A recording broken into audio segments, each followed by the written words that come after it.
என் அன்பு சகோதர சகோதரிகளே, இயேசு கிறிஸ்துவின் நாமத்தில் என் அன்பின் வாழ்த்துக்கள். இன்றைய முத்து என்னும் இந்த சிறிய தியானத்தில் சத்தியத்திற்காக வைராக்கியமாக நிற்கணும், சத்தியத்துக்கு உடன்வேளையாக இருக்கணும்னு சொல்லி நம்ம தொடர்ந்து தியானித்து வருகிறோம். கலாத்தியர்கள் என்ற நிருபம் 5ஆம் அதிகாரத்தின் 7வது வசனத்தை நம்ம மையமாய் வைத்து தியானித்து வருகிறோம். நான் திரும்ப அந்த வசனத்தை நான் வாசிக்கிறேன். நீங்கள் நன்றாய் ஓடினீர்களே, சத்தியத்திற்கு கீழ்ப்படியாமல் போக உங்களுக்கு தடை செய்தவன் யார்? நம்மளை யார் தடை செய்கிறது? சத்தியத்திலே நடக்கக்கூடாதபடி நம்மை தடை செய்ய முடியுமா? நாம் சத்தியத்திற்கு கீழ்ப்படியாமல் போகத்தக்கதாக நம்மை தடை செய்கிறார்கள் என்றால் அதுக்கு என்ன காரணம்? முதல் நாளில் சொன்னேன், நம்ம சத்தியத்தில் நடக்கலை.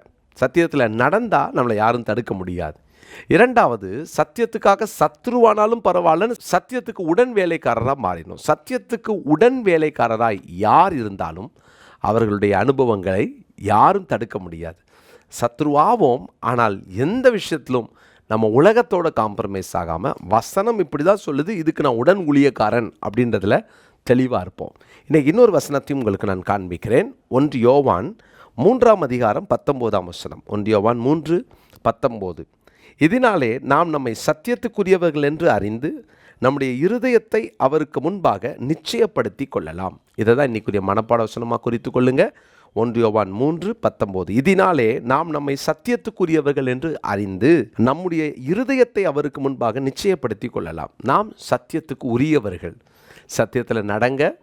இரண்டாவது, சத்தியத்துக்கு உடன் வேலைக்காரராக இருங்க. இன்றைக்கு சத்தியத்துக்கு உரியவர்கள் நாம் சத்தியத்துக்கு உரியவர்கள் என்று அறிந்து. நாம் யார்? சத்தியத்துக்கு உரியவர்கள். நம்ம உலகத்தின் பொய்களுக்கு உரியவர்கள் அல்ல. உலகத்தின் பொய்களுக்குரியவங்க பெரும்பான்மையாக இருப்பாங்க.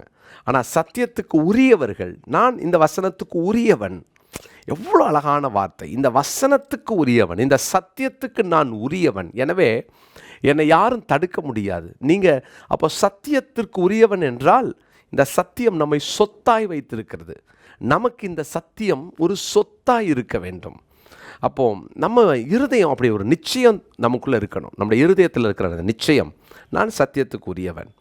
இந்த நிச்சயம் யாருக்கெல்லாம் இருக்குதோ அவங்க எந்த காரணத்தை கொண்டு யாரும் மயக்க முடியாது.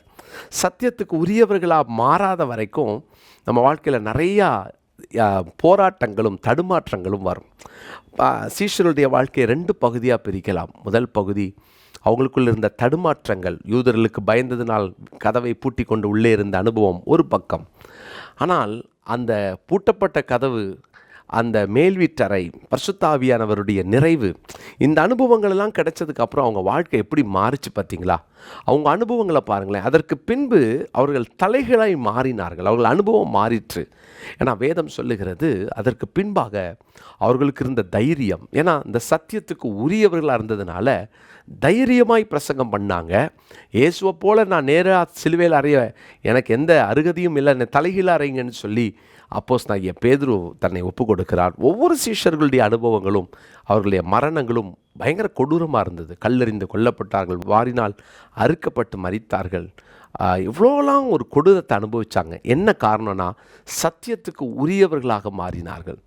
சத்தியம் ஒன்று, நான் ஒன்றுன்னு சொல்லி வாழ்ந்தால் யார் வேணாலும் நம்மளை தடுத்துடலாம். சத்தியத்துக்கு கீழ்ப்படியாமல் போக நம்முடைய இருதயம் தேவனுக்கு முன்பாக நிச்சயத்து இருக்க வேண்டும், நான் சத்தியத்துக்கு உரியவன் என்று.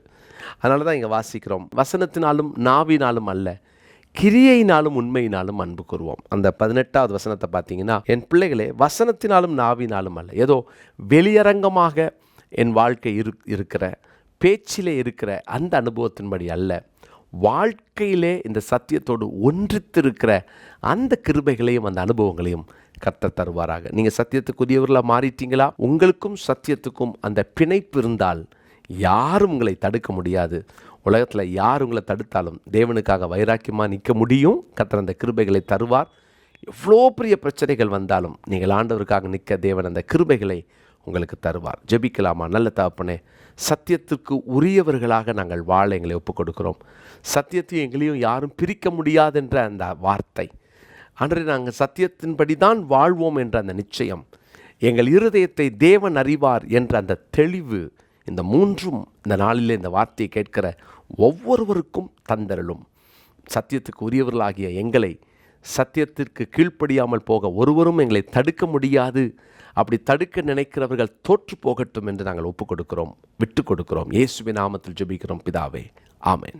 பிரியமானவர்களே, இயேசு கிறிஸ்துவின் நாமத்தில் அன்பின் வாழ்த்துக்கள். விங்ஸ் ஆஃப் விக்டரி IAS அகாடமியை கடந்த 2 ஆண்டுகளாக தொடர்ந்து நடத்தி வருகிறோம். இந்த ஆண்டு நல்ல ரிசல்ட்ஸை நாங்கள் எதிர்பார்த்திருக்கிறோம். பிள்ளைகள் 12 பிள்ளைகள் தேர்வு எழுத காத்திருக்கிறார்கள். ஜெபித்துக் கொள்ளுங்கள்.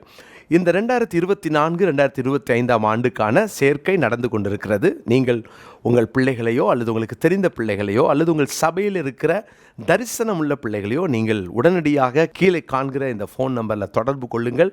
அப்ளிகேஷன் ஃபார்மை வாங்கி உடனே நீங்கள் ஃபில் பண்ணலாம். ரொம்ப லிமிட்டட் சீட்ஸ் தான் இருக்குது. ஹாஸ்டல் ஃபெசிலிட்டியோடு கூட நாங்கள் நடத்தி வருகிறோம். எனவே உடனடியாக நீங்கள் தொடர்பு கொள்ளலாம். சென்னையில் இந்த IAS அகாடமியை வைத்து நடத்தி கொண்டிருக்கிறோம்.